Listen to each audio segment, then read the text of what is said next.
السلام علیکم. الحمد للہ رب العالمین والصلاة والسلام علی اشرف الانبیاء والمرسلین وعلی آلہ وصحبہ ومن استنى بسنتہ الی یوم الدین. اللہم اجعلنا منہم ومن الذین آمنوا وعملوا الصالحات وتواصوا بالحق وتواصوا بالصبر. آمین یا رب العالمین. ثم اما بعد فاعوذ باللہ من الشیطان الرجیم. بسم اللہ الرحمن الرحیم. رب اشرح لی صدری ویسر لی امری واحلل عقدۃ من لسانی یفقہوا قولی. اللہم ثبتنا عند الموت بلا الہ الا اللہ. اے ہمارے اللہ، ہمیں ہماری موت پر کلمہ لا الہ الا اللہ پر ثابت قدم رکھیے. آمین یا رب العالمین. سورۃ یاسین، اور الحمدللہ سورۃ یاسین کا ہم نے آیت نمبر 32 تک کا حصہ مکمل کر لیا تھا. آیت نمبر 32 کے اوپر سورۃ یاسین کا دوسرا حصہ بھی کمپلیٹ ہو جاتا ہے، جس کو مفسرین نے ٹاپک وائز دوسرا حصہ ڈکلیئر کیا ہے. اب ہم تیسرا حصہ سورۃ یاسین کا شروع کر رہے ہیں، اور جو آیت نمبر 33 سے لے کر آیت نمبر 44 تک چلے گا. ابھی تک ہم نے جو پہلا حصہ دیکھا تھا اس میں قرآن اور وحی اور رسول اللہ صلی اللہ علیہ وسلم کے مقام کو واضح کیا گیا تھا. دوسرے حصے میں ہم نے دیکھا تھا کہ آپ کو تاریخ سے ایک کہانی بتائی گئی. اب جو تیسرا حصہ ہے اس کا تعلق کس چیز سے ہوگا ہم خود اندازہ کر سکتے ہیں. وہ جو ہم نے 3 رکاوٹیں پڑھی تھیں جو حق کے راستے میں انسان کے لیے بیریئر بن جاتی ہیں، اس میں پہلا حصہ آ رہا ہے وحی کے اینگل سے، دوسرا آ رہا ہے تاریخ کے اینگل سے. تو اب جو تیسرا آ رہا ہے آپ کا کیا خیال ہے وہ اس میں کس چیز کا ذکر ہوگا؟ اس تیسرے کے اندر دنیا کا ذکر ہوگا، یعنی وہ نعمتیں جو تمہارے سامنے موجود ہیں. تو تیسرا حصہ آپ کو ملے گا اللہ کی خلق کے اوپر. اللہ کی جو مخلوقات ہیں تمہارے سامنے اس پر غور و فکر کرو. یعنی اللہ تعالیٰ قرآن کے اندر آپ دیکھتے ہیں کہ بہت سی کائنات کی چیزوں کا ریپیٹیشن کے ساتھ ذکر کرتے ہیں. درخت کو دیکھو، پانی کو دیکھو، باغات کو دیکھو، جانوروں کو دیکھو. آپ کو کانسٹنٹلی قرآن کا ایک پیغام نظر آتا ہے کہ اپنے آس پاس کی دنیا پر غور و فکر کرو.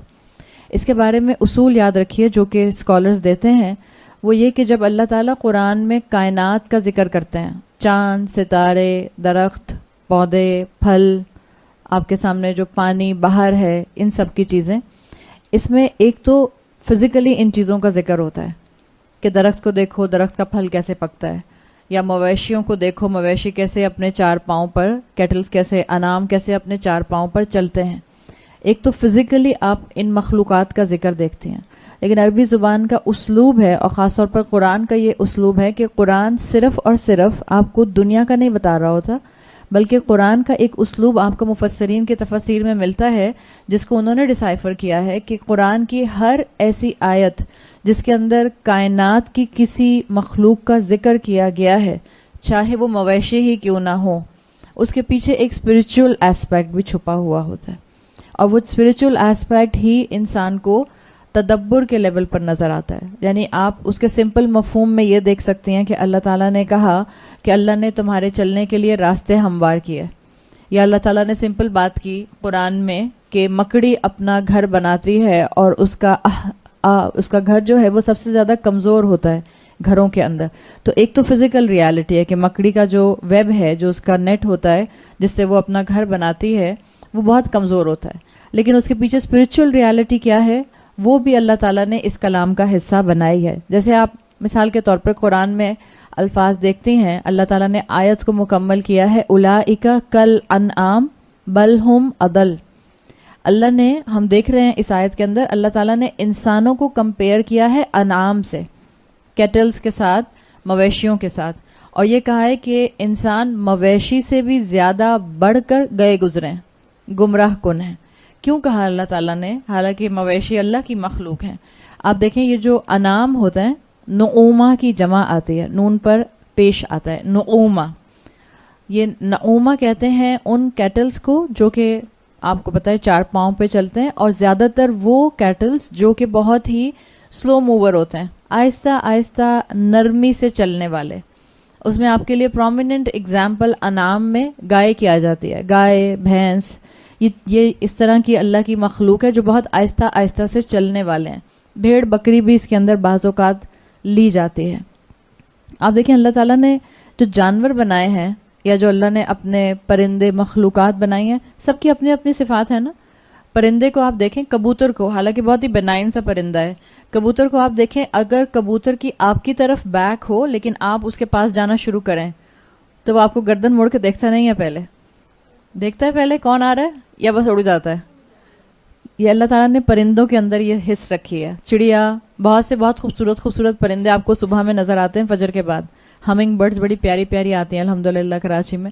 تو چھوٹی چھوٹی آپ کو برڈز ملتی ہیں, ان کی ڈائریکشن آپ کی طرف نہیں ہوتی, مگر جیسے ہی آپ ان کے قریب جانے کے لیے اپنے سٹیپس لیتی ہیں وہ اڑ جاتی ہیں. تو اللہ تعالیٰ نے بڑا ہائی الرٹ سسٹم بعض جانوروں کے اندر رکھا ہے. Same is the case with بلی. اگر آپ نے پیٹ پالی ہے بلی اور آپ کے گھر میں کوئی نیا گیسٹ آتا ہے, کوئی نیا شخص آتا ہے, تو آپ دیکھیں بلی فوراً اس کے اوپر الرٹ ہوتی ہے, فوراً ایک دم سے اس کے پاس نہیں آتی. خاص طور پہ یہ جو آپ کی جتنی بھی ڈومیسٹک کیٹس کے علاوہ جو بلیاں ہوتی ہیں, جو پرشین کیٹس وغیرہ ہوتی ہیں یا جو سائمیز ہوتی ہیں, ان کے اندر یہ شائنس آپ کو ملتی ہے کہ یہ نئے لوگوں کے ساتھ جلدی گھلتی ملتی نہیں ہیں, تو وہ دور ہوتی ہیں ایز کمپیئر ٹو گائے. آپ گائے کے, آپ اکثر گائے آتی ہوگی آپ کے گھر میں قربانی کے لیے, تو ہمارا آبزرویشن کافی الحمدللہ ہوتا ہے. آپ گائے کے سامنے بھاگتا ہوا بچہ آتا ہے, گائے بھاگتی ہے وہاں سے, بچہ دور سے چیخے مارتا ہوا شاؤٹ کرتا ہوا گائے کے پاس آ رہا ہے, اور بالکل گائے کے پاس آ کے اس نے بریک لگا دی ہے. گائے اپنی جگہ پر بالکل کام کمپوز کھڑی رہتی ہے, اپنا کھانا کھا رہی ہے تو کھانا کھاتی رہتی ہے, اور کوئی منہ نہیں موڑتی, کھڑی ہے تو کھڑی رہتی ہے, بیٹھی ہے تو بیٹھی رہتی ہے. سو اللہ نے کیوں گائے کے ساتھ, خاص طور پہ کیٹلز کے ساتھ, اس کو انسان کو یہاں پر ریلیٹ کیا کہ دیکھو ان انسانوں کو جو کہ گمراہی میں اتنے آگے نکل گئے کہ کیٹل سے بھی بڑھ کر ہیں. یعنی آپ ان کے سامنے کیسا بھی انذار کر لیں, آپ ان کو کیسی بھی لاجک اور اینالوجیکل ریزننگ دے دیں, ان کے اوپر ہدایت کا امپیکٹ نہیں آتا, وہ بدلتے نہیں ہیں, وہ اس سے سبق حاصل نہیں کرتے. انعام نعوما سے بنا ہے اور نعمت اسی روٹ ورڈ سے بنتا ہے. نعمت کیا کرتی ہے انسان کے اندر, کرنا کیا چاہیے ٹیکنیکلی نعمت کو, نعمت ملنے کے بعد انسان میں نرمی اور عاجزی آنی چاہیے, گائے والی. ہم تو کسی کو جب کہتے ہیں بالکل گائے کی طرح سیدھی ہیں تو ہم کمپلیمنٹ کر رہے ہوتے ہیں یا ہم اصل میں ان کی کسی ویکنس کو شو کر رہے ہوتے ہیں؟ ہم ویکنس شو کر رہے ہوتے ہیں. حالانکہ آپ دیکھیں روٹ ورڈ ایک ہی ہے, انعام نعوما نعمت. نعمت کا مطلب ہے وہ چیز جو آپ کے اندر نرمی لے کر آ جائے. دس از دا ایکچوئل پرپز آف نعمت. ہمارا معاملہ کیا ہوتا ہے, نعمت ملنے کے بعد انسان میں اکڑ آ جاتی ہے, سختی آ جاتی ہے, تکبر اور ایروگنس آ جاتا ہے. سو یہی چیز یہاں مینشن کی ہے. اسی طرح سے اللہ نے یہ جو انعام کا ذکر کیا کیٹلز کا, زیادہ تر آپ دیکھیں انعام جتنے بھی ہوتے ہیں ان کا چہرہ زمین کی طرف ہوتا ہے جب یہ چلتے ہیں. تو کیوں اللہ نے انسانوں کو ان سے کمپیئر کیا؟ سمجھنے والا سمجھے اور اسپرچل ایسپیکٹ اس میں سے نکالے. مویشی کا چہرے کی ڈائریکشن زمین کی طرف ہوتی ہے, ہر وقت کھانے کی تلاش میں ہوتا ہے, کسی طرح سے اچھی والی گھاس مل جائے تاکہ میں اس کو چر سکوں. وہ انسان جو ہدایت کی پرواہ نہیں کرتے, ان کا بھی سارا دھیان, سارا فوکس ورلڈلی ڈیزائرز پر ہو کر رہ جاتا ہے. سارا فوکس زمینی خواہشات اور ورلڈ کے اوپر ہو کر رہ جاتا ہے. اس کی فکر نہیں ہوتی کہ آخرت میں کیا زندگی میرے سامنے آنے والی ہے. تو یہ قرآن کے اشارات ہوتے ہیں, یہ قرآن کا اشارے دینے کا اسلوب ہے کہ بات جو کہی جا رہی ہوتی ہے اس میں بھی گہرائی ہوتی ہے, اس میں بھی ایک اپنی جگہ سائنس موجود ہوتی ہے, لیکن اس کے پیچھے ایک بہت بڑا اسپرچل اینگل, اسپرچل ٹروتھ موجود ہوتا ہے. تو آپ کو اس پورے چنک کے اندر جو تیسرا حصہ ہے سورت یاسین کا اور اس کے جیسی جتنی بھی آیات قرآن میں آتی ہیں, آپ کو ایک اینگل ہمیشہ قرآن کا ملے گا جو قرآن کا ایک سمجھ لیجئے ادبی اسلوب ہے, ایک اس کا لٹریچر کا ایسپیکٹ ہے, اور وہ یہ ہے کہ اللہ جب بھی فزیکل ورلڈ کا ذکر کرتے ہیں اس کے پیچھے اس میں کوئی اسپرچل ٹروتھ چھپا ہوا ہوتا ہے. اب یہ مسلمانوں کا کام ہے, علم حاصل کرنے والوں کا کام ہے کہ اس اسپرچل ٹروتھ تک وہ پہنچ جائیں اور اس سے میکسیمم فائدہ اٹھائیں. جیسے ایک بہت پیاری مثال جو کہ میرا خیال ہے آپ اس وقت سن لیں گے تو آپ کو آگے کی آیات پھر سننے میں بہت آسانی ہوگی. سورت نحل کے اندر اللہ تعالیٰ نے 4 مشروبات کا ذکر کیا ہے, اور بات شروع ہوتی ہے, بات چل رہی تھی بنی اسرائیل کی, جو مقام ہے سورہ بنی اسرائیل جو سورہ نحل کا. بنی اسرائیل کی بات چل رہی ہے، اور بنی اسرائیل کے جو انہوں نے انٹرپریٹیشنز میں تبدیلی کر دی اپنی کتابوں میں اور وہی میں، اس کا ذکر چل رہا ہے. اور اچانک سے اللہ تعالیٰ اس مقام کے اندر سورہ نحل میں 4 ڈرنکس کا ذکر کرتے ہیں، 4 مشروب کا ذکر کرتے ہیں. اس میں ایک ہے پانی، دوسرا ہے شہد، تیسرا ہے دودھ، اور چوتھا ہے انگور. اور آپ کو ان چاروں ڈرنکس کا کمپیریزن پیرالو وہی کے ساتھ ملتا ہے. اس قدر خوبصورتی سے اللہ تعالیٰ نے جس مقام پر اس چیز کو رکھا ہے، یہ صرف آپ کو ایک just to give a glimpse کہ جب اللہ تعالیٰ آپ کی اور میری کائنات کی نعمتوں کا ذکر کرتے ہیں تو اس میں کتنی گہرائی ہوتی ہے. یہ جو اللہ تعالیٰ نے وہی سے پانی کو کنیکٹ کیا، تو ہم سب سمجھ سکتے ہیں کہ پانی آسمان سے آتا ہے. وہی بھی کہاں سے آتی ہے؟ آسمانوں سے آتی ہے. پانی جو ہے وہ انسانی زندگی کے سروائیول کے لیے بہت ضروری ہے. Same is the case with وہی انسان کی اسپرچل لائف کے لیے مین انگریڈینٹ ہے. آپ فزیکلی آکسیجن کے ساتھ زندہ رہ سکتے ہیں، لیکن آپ کی روح وہی کے بغیر، ریویلیشن کے بغیر مر جاتی ہے. دس از دا الٹیمیٹ ذکر اللہ، جس کی آپ کی روح کو ضرورت ہوتی ہے.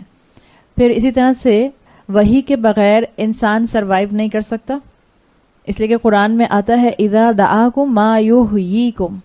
اللہ تم کو کیوں بلاتا ہے؟ تاکہ وہ تم کو زندگی دے. تو قرآن زندگی دیتا ہے بالکل جیسے پانی زندگی دیتا ہے. تو ایک کمپیریزن کیا گیا، ایک پہلا ڈرنک پانی کا قرآن کے ساتھ. پھر دوسرا ڈرنک آیا شہد. شہد کے لیے سورہ نحل میں آپ پڑھتے ہیں، اس سے پہلے کی آیات میں آتا ہے کہ اللہ تعالیٰ نے شہد کی مکھی کو انٹیوشن دی، الہام کیا کہ وہ اللہ کے بتائے ہوئے راستوں پر چلے اور شہد بنائے. اور جو شہد ہنی بھی بنا سکتی ہے وہ کوئی انسان نہیں بنا سکتا. آپ کتنی بھی شکر سے جو لوگ آرٹیفیشل ہنی بنانے کی کوشش کرتے ہیں وہ بھی محتاج ہوتے ہیں کہ ان کو ہنی بیز چاہیے ہوں تاکہ وہ اس شوگر کے اوپر اپنا نیکٹر ڈیولپ کریں اور اس کے بعد وہ اس سے شہد کو پروڈیوس کر سکیں. اگر آپ ناران یا شوگران گئی ہوں گی تو وہ جو آپ کو اکثر کافی راستوں کے اوپر پہاڑوں پر ڈبے لکڑی کے رکھے ہوئے نظر آتے ہیں، وہ سب شہد پروڈیوس کرنے کے لیے ان کا ایک بزنس ہے جس سے وہ کرتے ہیں. لیکن اللہ نے کہا ہے کہ شہد کی مکھی کے جیسا شہد کوئی پروڈیوس نہیں کر سکتا. Same is the case with the وہی صرف آتی تھی آسمانوں سے فرشتوں کے ذریعے. کوئی اور انسان خود سے آسمانوں پر کانٹیکٹ کر کر وہی نہیں لا سکتا. پھر شہد کی جو مٹھاس ہوتی ہے وہ آپ کو کسی اور چیز میں ملتی ہے؟ جو شہد کی مٹھاس ہے، ہر چیز کی اپنی مٹھاس ہے، لیکن کہا جاتا ہے کہ جو شہد کی مٹھاس ہے وہ آپ کو کسی اور چیز میں نہیں ملتی. قرآن میں واحد 2 چیزیں ہیں جن کے لیے اللہ تعالیٰ نے شفا کا لفظ استعمال کیا ہے. ایک خود قرآن شفاء لما فی الصدور، اور دوسرا شہد. اللہ نے کہا ہے کہ شہد میں اللہ تعالیٰ نے شفا رکھی ہے. آپ وہ جو رائل جیلی کے نام سے ایک اسپیسیفک ہنی کو جانتی ہوں گی جس میں کئی بیماریوں کی شفا ہے، جو اتنی آسانی سے جو ہے وہ رائل جیلی ملتی بھی نہیں ہے، کافی مہنگی ملتی ہے اور بہت کم جگہوں کے اوپر ملتی ہے. تو اللہ نے صرف ہنی کو کہا ہے، شہد کو کہا ہے کہ اس میں شفا ہے. So there is a comparison between شہد دوسرا ڈرنک اور وہی ریولیشن. تیسرے مشروب کا اللہ تعالیٰ نے سورہ نحل میں اس پوائنٹ پر ذکر کیا ہے دودھ. اور اللہ تعالیٰ نے دودھ کے لیے کہا کہ یہ خون اور فلتھ کے درمیان سے نکلتا ہے، ایک خالص چیز. یعنی اس کو آپ وہی سے کیسے کنیکٹ کریں گی؟ علماء اور مفسرین نے اس کو کنیکٹ کیا ہے کہ صحابہ جس علاقے میں تھے، جس قریش کے علاقے میں تھے، جس ایریا میں تھے، کیا وہاں خباثت، گناہ، شرک عام تھا؟ جب انسان وہی کو اپنا لیتے ہیں تو برے سے برے معاشرے میں بھی وہ پیور اور خالص روح کے ساتھ زندگیاں گزارتے ہیں. دس از دا کمپیریزن ود دودھ اینڈ وہی. جب آپ وہی پر عمل کرنا شروع کر دیتے ہیں تو اللہ آپ کو برے لوگوں کے اثر سے، برے معاشرے کے اثر سے بچا لیتا ہے. چوتھی چیز جو اللہ تعالیٰ نے ذکر کیا وہ ہے مشروب انگور کا. اور وہاں آتا ہے کہ اس سے انسان اپنا جوس بھی بنا سکتا ہے جو کہ انسان کی صحت کے لیے فائدہ مند ہے، اور انسان اس سے الکوہل، شراب بھی بنا سکتا ہے. وہی ایک ہی علاقے کے اوپر، ایک ہی جیسے لوگوں کے اوپر، ایک ہی قوم کے تمام انسانوں پر برستی ہے، لیکن کیا ہر کوئی اپنے حساب سے اس کا اثر اپنے اوپر لیتا ہے؟ ہر کسی کے اوپر بارش ایک ہی جیسی برستی ہے. جو فرٹائل زمین ہوتی ہے وہ اس سے فائدہ اٹھا لیتی ہے، اور جو پتھریلی زمین ہوتی ہے اس پر سے پانی جو ہے وہ بہہ کر نکل جاتا ہے. بالکل یہی معاملہ وہی کا ہوتا ہے. وہی کی بارش پورے علاقے پر برستی ہے، لیکن جن کے اندر اللہ تعالیٰ نے فطرت میں جن کے سلیم الفطرت ہونا یا پیور ڈسپوزیشن کا ہونا رکھا ہوتا ہے، اللہ تعالیٰ ان کو وہی سے فائدہ دے دیتے ہیں. بالکل جیسے اگر انگور آپ نے خالص جوس پینا ہے، فائدہ مند بینیفیشل جوس پینا ہے، تو آپ کو اندازہ ہوگا جو انگور کی بیل ہوتی ہے اس کی بڑی حفاظت کرنی پڑتی ہے.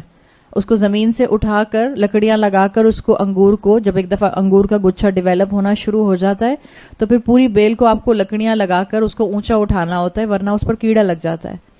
بالکل اسی طرح سے وحی کی حفاظت بھی کرنی ہوتی ہے، ورنہ انسان کی عقل کو کیڑا لگ جاتا ہے اور پھر وحی پر عمل کرنا انسان کے لیے نقصان دہ ہو جاتا ہے. انسان وحی کے اوپر اپنی مرضی کا عمل کرتا ہے، بالکل جیسے لوگ انگور کے پیور جوس کو روٹن کر کے شراب بناتے ہیں.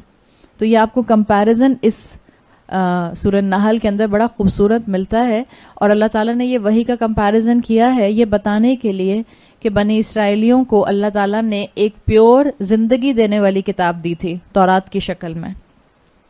ایک ایسی کتاب دی تھی جس میں احکامات شفا دینے والے تھے. ایک ایسی کتاب تھی جو ہر طرح کے پلوٹڈ معاشرے میں ان کو برائیوں سے بچا سکتی تھی، فلس سے بچا سکتی تھی. لیکن انہوں نے کیا کیا کہ انہوں نے اس کو ڈسٹارٹ کر دیا، اس میں تبدیلی کر دی، اور بالکل جیسے انسان انگور کو کس طرح سے جو ہیں وہ فرمنٹیشن کر کے جو ہے شراب بنا لیتا ہے، اسی طرح سے اس بنی اسرائیل نے، یہودیوں نے اپنی تورات کی کتاب کو ڈسٹارٹ کر دیا، اس کی انٹرپریٹیشن ختم کر دی. یہ ان ڈیپتھ میننگ ہے جو کائنات کی اللہ تعالیٰ نے 4 چیزیں مخلوقات میں فائدے کی مشروب بتائے، اس کے پیچھے کا مفہوم ہے. بعض لوگ جو ہیں وہ جو صرف سپرفیشل میننگز تک رہتے ہیں، میننگ ان کو بھی پتہ چل جاتے ہیں، ان کو پتہ چلتا ہے کہ اللہ نے 4 طرح کی ڈرگس نعمتوں کی شکل میں بنائی ہے. بعض لوگوں نے کہا اس میں ایک قرآن کی شفا کا میتھڈ ہے کہ آپ پہلے پانی پئیں، اس کے بعد آپ کیا کریں، شہد کھائیں، پھر دودھ پئیں، پھر انگور کھائیں. ہیضہ ہی نہ ہو جائے آپ کو، دودھ، شہد، انگور، کھجور اور سب کچھ ملا جلا کے کھائیں گے. یہ بالکل بیسک چیز ہے. مجھے نہیں پتا اس میں کوئی میتھڈ نکلتا ہے کہ نکلتا. بعض لوگوں نے کہا قرآن میں یہ شفا کا میتھڈ ہے، مجھے نہیں معلوم ہے. بٹ دا پوائنٹ از دس کہ جس پوائنٹ پر اللہ نے سورہ نحل میں اس کو رکھا ہے، اسکالرس کی نظر میں یہ بہت اہمیت والا مقام ہے. اور یہ افادیت تو سبھی جانتے ہیں، دودھ فائدہ مند ہے، شہد فائدہ مند ہے، پانی از دا بیسک ریکوائرمنٹ، انگور میں اللہ تعالیٰ نے فائدہ رکھا ہے، یہ تو سبھی جانتے ہیں. لیکن اس مخلوق کا ذکر کر کے اللہ تعالیٰ نے اصل میں اسپرچل ٹروتھ کیا بتانا تھا وہ زیادہ اہمیت کا حامل تھا. یہی انداز آپ کو تیسرے حصے میں ملے گا. دیکھیں، ایک کافر ہے اور ایک مسلمان ہے، دونوں کو اللہ کی کوئی بھی نعمت ایک جیسی نظر آئے گی، دیکھنے کی حد تک سرخی آنکھوں سے ایک جیسی نظر آئے گی. ایک درخت ہے بہت بڑا، چلیں پام ٹری ہے، کھجور کا درخت ہے. ایک کافر بھی دیکھتا ہے اور ایک مسلمان بھی دیکھتا ہے. دیکھنے کی حد تک تو سب کو درخت نظر آئے گا، لیکن مومن کو کیا نظر آتا ہے؟ مومن کو جب کھجور کا درخت نظر آتا ہے یا کوئی بھی درخت نظر آتا ہے تو اس کے ذہن میں فوراً قرآن کی مثال آتی ہے، اصلھا ثابت وفرعھا فی السماء، جس کی جڑیں ڈیپلی روٹڈ ہیں اور جس کی برانچز آسمان تک جا رہی ہیں. یہ اس کو یاد آئے گا جس کو قرآن کے پڑھنے کی عادت ہوگی، جس کو قرآن کا مفہوم سمجھ آتا ہوگا، جو قرآن کو کائنات سے کنیکٹ کر پاتا ہوگا. اسی کو کھجور کا درخت دیکھ کے فوراً یاد آئے گا کہ قرآن میں سورت ابراہیم کے اندر اللہ تعالیٰ نے ایک تناور درخت کو مومن سے یا ایک پاک کلمے سے، کلمتن طیبتن سے کمپیئر کیا ہے. آپ کو کیسے کھجور کا درخت جو ہے وہ ایک پاک بات لگتی ہے؟ اس لیے کہ آپ پڑھائیں، جیسے الحمدللہ آپ نے پڑھ لیا قدموا وآثارہم، آپ کو پتا ہے کہ جس کی روٹ گہری ہے اس میں اخلاص سب سے پہلے ہوتی ہے. مومن کے اندر کوئی بھی بات کہنے سے پہلے اخلاص سٹرونگ ہوتی ہے، اس کے بعد ہو سکتا ہے اس کو اس کا امپیکٹ فوراً نظر نہ آئے. جیسے بالکل بیج زمین کے اندر ڈالا جاتا ہے تو اس کا امپیکٹ فوراً درخت کی شکل میں نہیں آتا ہے، بہت دن اس کسان کو انتظار کرنا پڑتا ہے تو ایک چھوٹا سا سیڈلنگ نکلتا ہے، پھر کئی سال انتظار کرتا ہے تو ایک تناور درخت بنتا ہے. Same is the case with the مومن اینڈ ود دا سمپل بات کلمتن طیبہ، جو جب کہی جاتی ہے پورے فرم روٹس کے ساتھ کہی جاتی ہے، اخلاص کے ساتھ کہی جاتی ہے، ہو سکتا ہے اس کا امپیکٹ نظر نہ آئے. جیسے لوگ کہتے ہیں اتنے لوگ کورسز کر رہے ہیں اثر نظر نہیں آتا. سو اگر آپ کی بات میں اخلاص ہوگا تو ابھی وہ ٹرانزیشنری پیریڈ ہے جس سے لوگ گزر رہے ہیں. آپ کی خالص بات، آپ کی پیور بات، آپ کی کلمتن طیبتن والی بات جو ہے وہ ایک تناور درخت ضرور بنے گی جب اس کے اثرات معاشرے میں نظر آنا شروع ہو جائیں گے. تو یہ امپیکٹ ہے جو اللہ تعالیٰ نے آپ کو دیا ہے. ایک کافر کو صرف درخت نظر آتا ہے اور ایک مومن کو پوری سپیچ نظر آتی ہے قرآن کی. ایک مومن کو پورا درس نظر آتا ہے اس کے اندر، ایک مومن کو پورا خطبہ نظر آتا ہے. صرف وہ آنکھ چاہیے جس سے آپ قرآن کے احکامات اور قرآن کے رازوں کو تلاش کر سکیں. تو یہی چیز یہاں پر بتائی گئی ہے کہ آیت نمبر 33 میں اب اللہ تعالیٰ کائنات کی طرف غور کروا رہے ہیں کہ اپنی دنیا، آس پاس کی دنیا کے اوپر ذرا غور و فکر کرو، اور اگر تمہارے سامنے من بین ایدیہم صدن، اگر کسی کے سامنے دیوار ہے، رکاوٹ ہے، صد ہے، اور یاد رکھیں صد گناہوں کی وجہ سے ہوتی ہے، ہم نے بات کی تھی آیت نمبر 9 کے اندر. اگر کسی کو لگتا ہے کہ وہ بس مویشی کی طرح، انعام کی طرح زندگی گزار رہا ہے، صبح سے شام ہوتے ہیں، شام سے رات ہوتی ہے، بس بچے جو ہیں وہ بالکل مشینوں کی طرح ہم پالتے جا رہے ہیں، اور ہماری بس عمر بڑھ رہی ہے، ہمیں بزرگی اور میچورٹی نہیں آ رہی، تو ہمیں اپنے آس پاس کی کائنات پر غور و فکر کرنے کی ضرورت ہے. آیت نمبر 33 میں فرمایا وَآیَةٌ لَهُمُ الْأَرْضُ الْمَيْتَةَ، اور مردہ زمین میں ان کے لیے، الارض المیتۃ، مردہ زمین، مردہ زمین میں ان کے لیے ایک آیت ہے. آیت کیا ہوتی ہے؟ نشانی، سائن. آیت میریکل کو بھی کہتے ہیں. آیت عربی زبان میں ایک ایسے سائن کو بھی کہتے ہیں جس کو دیکھ کر آپ کو کوئی بڑی چیز یاد آ جائے. سو جب آپ اس پوائنٹ آف ویو سے آیت کے مفہوم کو سامنے رکھتے ہوئے ان آیات کو پڑھیں گی تو آپ کو ہر آیت اللہ کا معجزہ لگے گی. جس فزیکل فنومینا کو، نیچرل فنومینا کو یہاں مینشن کیا جا رہا ہے وہ آپ کو معجزہ لگے گا، اور آپ کو ہر نیچرل فنومینا ایک بڑی چیز یعنی اللہ کی طرف، اللہ کے اسپرچول ٹروتھ کی طرف اور قرآن کے گہرائی کی طرف لے کر جائے گی. تو اللہ تعالیٰ نے فرمایا وَآیَةٌ لَهُمُ الْأَرْضُ الْمَيْتَةُ، تمہارے لیے مردہ زمین میں ایک آیت ہے. أَحْيَيْنَاهَا، ہم نے اس کو زندہ کیا. وَأَخْرَجْنَا مِنْهَا حَبًّا، اور ہم نے اس سے دانے کو نکالا. فَمِنْهُ يَأْكُلُونَ، تو اس سے تم کھاتے ہو، یعنی جو دانا پھوٹ آتا ہے اس سے تم کھاتے ہو. اللہ اس سے پودا نکالتا ہے اور تم اس کو کھاتے ہو. پچھلی آیت کو یاد کیجئے، ہم نے بات کی تھی شروع میں کہ قرآن کی صورتوں میں جتنی بھی آیات ہیں ہر آیت دوسری آیت سے کنیکٹڈ ہے. قرآن کا نظم ہے نا، ربط اور نظم ایک قرآن کی لٹرل آرگنائزیشن ہے جو آپ کو محسوس ہوتی ہے. گو کہ حصہ بدل رہا ہے، گو کہ ٹاپک بدل رہا ہے، گو کہ وہاں کہانی ختم ہو گئی، یہاں اب دنیا کی طرف رخ کرایا جا رہا ہے. لیکن آپ اور میں کم علمی پر یہ کہہ سکتے ہیں کہ ایبرپٹلی اب نیچرل فینومینا شروع ہو گیا. It has a long and deep connection with آیا 32.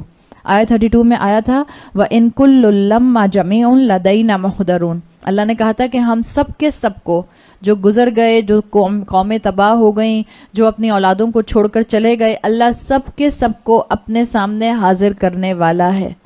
اس کا مطلب ہے ریزریکشن کی بات تھی، مرنے کے بعد دوبارہ اٹھنے کی بات تھی. تو اللہ تعالیٰ نے اس کو کیسے کنیکٹ کیا؟ وَآیَةٌ لَهُمُ الْأَرْضُ الْمَيْتَةُ. یہ قرآن کا سلسلہ تناسب نظر آ رہا ہے کہ جیسے اللہ تمہیں اٹھائے گا، کیسے اٹھائے گا؟ بالکل جیسے اللہ دانے کو زمین میں سے اٹھا لیتا ہے، بالکل جیسے بارش کے بعد اللہ تعالیٰ مردہ زمین کو زندہ کر دیتا ہے، بالکل جیسے وہ کسان جس سیڈ کو، بیج کو ڈالنے کے بعد اس پر محنت کرتا ہے، پھر اس کے بعد وہاں سے درخت نکل آتا ہے، تم بھی ایک دن زمین سے ایسے ہی نکل آؤ گے.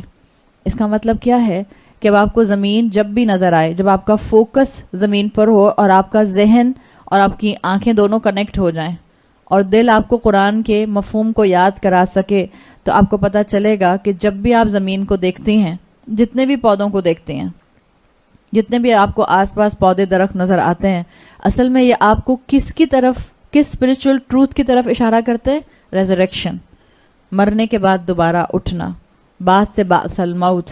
جو اللہ تعالیٰ نے کانسیپٹ دیا ہے، یہ کانسیپٹ ہے جو ہر درخت کو دیکھ کر نظر آنا چاہیے، یا ہر درخت کو دیکھ کر اگر نہیں تو جو اللہ تعالیٰ نے یہاں کہا ہے وَأَخْرَجْنَا مِنْهَا حَبًّا، ہم نے اس سے دانے کو باہر نکالا. دانا باہر نکلتا ہے تو پودا بنتا ہے، پودا بنتا ہے تو اس کے بعد اس پر پھل اور سبزی آتے ہیں. آپ جب بھی کوئی سبزی کھائیں، انفیکٹ جب بھی آپ روٹی کھائیں، روٹی تو آپ روز ہی کھاتے ہیں، سبزی آپ روز نہیں بھی کھا رہے ہوتے، تو روٹی کہاں سے آتی ہے؟ گندم سے آتی ہے نا. گندم کا پودا جب بیج ڈالا جائے گا زمین میں تو گندم کا پودا بنے گا, اور پودا بننے کے بعد جو ہے اس کے گرینز بن جائیں گے, اور اس کے بعد اس سے گندم جو ہے وہ پسے گی اور آٹا بن کے آپ کے پاس پہنچ جائے گی اور آپ روٹی کھائیں گے. فرینچ فرائز کھاتے ہیں؟ آپ سوچیں فرینچ فرائز اصل میں انڈیکیٹر ہیں آپ کو یاد کرانے کا کہ قیامت آنے والی ہے.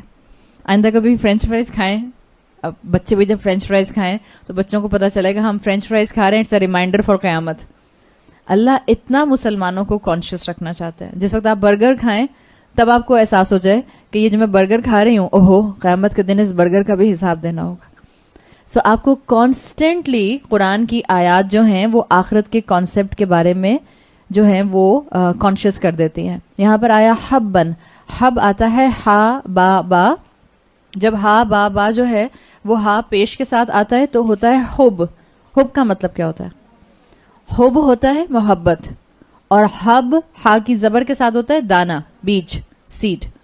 تو آپ دیکھیں صرف ایک حرکت کے ڈفرنس سے میننگ بدل گئے. اسی لیے کہا جاتا ہے کہ جب آپ اور میں قرآن پڑھیں تو حرکات کو کانشیسلی پڑھیں, زبر کو زیر نہ بنائیں, زیر کو پیش نہ بنائیں, اور یا جہاں پر ایک حرکت ہے اس کو دو حرکت نہ بنا دیں, اس لیے کہ مفہوم بدل جاتا ہے. تو اللہ نے کہا کہ سیڈ, بیج تمہارے لیے اصل میں بالکل وہ نشانی ہے جیسے سیڈ باہر نکلتا ہے زمین سے, تمہارے لیے بھی اللہ تعالیٰ اس معاملے کو دوبارہ شروع کریں گے. روز محشر تم سب کو زمینوں سے نکال لیا جائے گا. لدینا محضرون کی پریکٹیکل ایگزامپل آپ کو کائنات کے بیج سے پودا بننے کے پروسیس میں دکھا دی گئی. یہ جو ہم پھل کھاتے ہیں اس میں بیج آتا ہے منہ میں, ہاں کسٹرڈ ایپل کھاتے ہیں شریفہ, کتنے بیج آتے ہیں منہ میں, پھر دل چاہتا ہے کوئی بھی بیج نہ. اب تو انسانوں نے جینیٹک انجینئرنگ سے جو ہے وہ پروسیسڈ ایسے فروٹس بنا لیں گے جس میں بیج نہیں ہے, حالانکہ اللہ نے نیچرلی پھلوں میں بیج رکھے تھے. تربوز کھاتے ہیں, کتنے بیج منہ میں آتے ہیں, آسان ہے. تربوز کا آپ نے سلش بنانا ہے, پہلے سارے بیج نکالنے پڑتے ہیں. امرود کھاتے ہیں, منہ میں کتنے بیج آتے ہیں, کبھی کبھی وہ مولرز میں اٹک بھی جاتا ہے, بہت غصہ بھی آتا ہے, لاکھ ٹوتھ پک سے نکالنے کی کوشش کر لو, ایسا پھنستا ہے کہ نکلتا نہیں ہے. تو آم کھاتے ہیں, گٹلی, اور گٹلی کھاتے ہوئے کیا ہوتا ہے, سارے ہاتھ یہاں تک نہیں بلکہ یہاں تک جو ہیں وہ, کیا آپ وضو میں پانی لے کے جاتی ہوں گی کوہنیوں تک؟ جو بچے آم کھاتے ہوئے اس کا جوس کوہنیوں تک لے کر جاتے ہیں. تو یہ سب چیزیں کیا ہیں؟ اب جب آئندہ سے منہ میں بیج آئے, اٹس اے ریمائنڈر فار آخرت. بجائے اس کے کہ غصہ آئے, کیا ہے اتنے بیج منہ میں آ جاتے ہیں, بجائے اس سے کہ غصہ آئے اپنے لیے سمجھ لیجیے گا کہ اللہ تعالیٰ نے آپ کو ایک ریمائنڈر دیا ہے. دیکھیں اللہ نے دنیا بنائی ہے, دنیا از دا بیلنس آف خوشی اینڈ غم, یا دنیا از دا کمبینیشن آف خوشی اینڈ غم. ہم کہتے ہیں یا تو ہوگا دس از آل اور نتھنگ. اللہ نے دنیا نہیں اس کام کے لیے بنائی, اللہ نے جنت اس کام کے لیے بنائی ہے. جنت ہوگی پرفیکٹ, یا آخرت کے لیے آپ کہہ سکتے ہیں کہ آخرت پرفیکٹ ہے. یا تو آخرت میں لوگ کمپلیٹ ہیپینس میں ہوں گے, یا آخرت میں لوگ کمپلیٹ ٹارچر میں ہوں گے. دیر از نو سینٹرل میڈیم, دنیا از دا سینٹرل میڈیم. تو اللہ تعالیٰ نے جب مجھے اور آپ کو یہاں پھل بھی دیے ہیں تو خوش ہونے کے لیے, صحت کے لیے, انجوائمنٹ کے لیے, ریلیکسیشن کے لیے پھل دے دیے. لیکن جو پھلوں کے اندر بیج ڈال دیے وہ اللہ نے اس لیے ڈالے ہیں تاکہ جب وہ بیج میرے منہ میں آئے تو مجھے فوراً احساس ہو کہ یہ مجھے بتا رہا ہے پھل کہ ایک دن مجھے اللہ کے سامنے کھڑے ہو کر اس پھل کا حساب دینا ہے. جو انرجی مجھے اس پھل سے مل رہی ہے اس کو میں نے کہاں خرچ کیا, یہ جو اللہ مجھے اتنی نعمتیں کھلا رہا ہے اس کو میں نے کس طرح سے اللہ کی فرما برداری کا حصہ بنایا. تو یہ ہے اللہ تعالیٰ کا ایک قرآن کا بہترین اسلوب, ایک بہترین معجزہ جس میں اللہ فزیکل فنومینا کے ذریعے کوئی اسپریچول ٹروتھ جو ہے, اسپریچول ریالٹی وہ سامنے لے آتے ہیں. اللہ نے بتایا کہ بالکل جیسے مردہ زمین زندہ ہو جاتی ہے بارش سے, ایسے ہی اللہ تعالیٰ نے انسانوں کو زندگی کے لیے قرآن دیا ہے. جو اپنی زندگی میں قرآن کو سمجھ جاتے ہیں وہ اپنی ہر نعمت سے فائدہ اٹھاتے ہیں. آپ اگر سورہ فتح کو پڑھیں تو سورہ فتح کے اندر صحابہ کو فل گرون کراپ سے کمپیئر کیا گیا ہے, اور آپ کو قرآن میں ایسی کئی ایگزامپلز ملتی ہیں جس میں آپ کو پتہ چلتا ہے کہ قرآن ہر عاقل انسان کو سوچنے پر مجبور کرتا ہے. کہ اللہ نے انسانوں کو عاقل پیدا کیا ہے, کوئی بے وقوف بھی ہوتا ہے؟ کتنی مخلوقات ہیں جو اللہ تعالیٰ کہتا ہے کہ یہ عاقل مخلوقات ہیں, باقی سب غیر عاقل ہیں؟ 3. اللہ نے جتنی ٹریلینز آف ٹریلینز اپنی کریشنز بنائی ہیں ان سب میں صرف 3 مخلوقات ہیں جن کو عاقل مخلوق کہا جاتا ہے. اس میں سب سے پہلے انسان, جن اور فرشتے. ہم سمجھتے ہیں فرشتوں میں عقل نہیں ہے. کس نے کہا فرشتوں میں عقل نہیں ہے؟ فرشتوں میں گناہ کرنے کا ایلیمنٹ نہیں ہے, نافرمانی کا ایلیمنٹ نہیں ہے. عقل ہے فرشتوں میں. اگر عقل نہ ہوتی تو جب اللہ تعالیٰ نے آدم علیہ السلام کا آئیڈیا ان کے سامنے پریزنٹ کیا تھا کہ میں خلیفہ بنا رہا ہوں, تو انہوں نے کیسے سوچ لیا اگر عقل نہیں تھی کہ یہ تو آپ اتنا پاورفل کریشن بنا رہے ہیں زمین کے اوپر کہ یہ وہاں فساد کرے گا اور خون بہائے گا. اگر عقل نہ ہوتی, اگر ریفلیکٹ نہ کر سکتے, اگر سوچ نہ سکتے تو کیسے یہ بات کہتے؟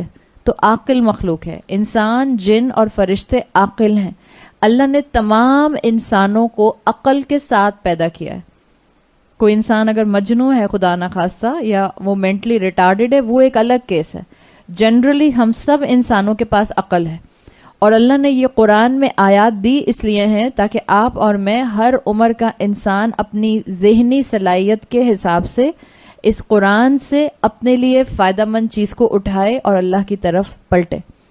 جب آپ غور کریں گی تو آپ کو پتہ چلے گا کہ اس میں ہر انسان کے لیول کے لیے سبق ہے. آپ دیکھیں الحمدللہ, مجھے نہیں پتا یہاں چھوٹے بچے جتنے بھی آ کر بیٹھتے ہیں, گھر جا کے امی کو بتاتے ہوں گے اور امیاں اچھا فیڈ بیک دے سکتے ہیں. سننے کو کہنے کو, میں جو یہ کلاس کراتی ہوں, آپ میں سے بہت سے لوگوں کے لیے گرامر سننا سمجھنا ویسے ہی مشکل ہوتا ہوگا جنہوں نے گرامر نہ پہلے کبھی پڑھی ہے, نہ جن کا کوئی انکلینیشن ہے. تو آپ کو بھی بہت سی چیزیں مشکل لگتی ہوں گی. اس کے باوجود الحمدللہ آپ کو اپنے عمل کے لیے چیز مل جاتی ہے. اب ان بچوں کو اپنے عمل کے لیے کوئی چیز ملتی ہے نہیں ملتی, میرا ایمان ہے ملتی ہے, اس لیے کہ یہ اللہ کا کلام ہے. اور اللہ کے رسول صلی اللہ علیہ وسلم ایک ہی محفل میں بیٹھ کر ہر عمر کے انسان کو اس قرآن کی تعلیم دیا کرتے تھے.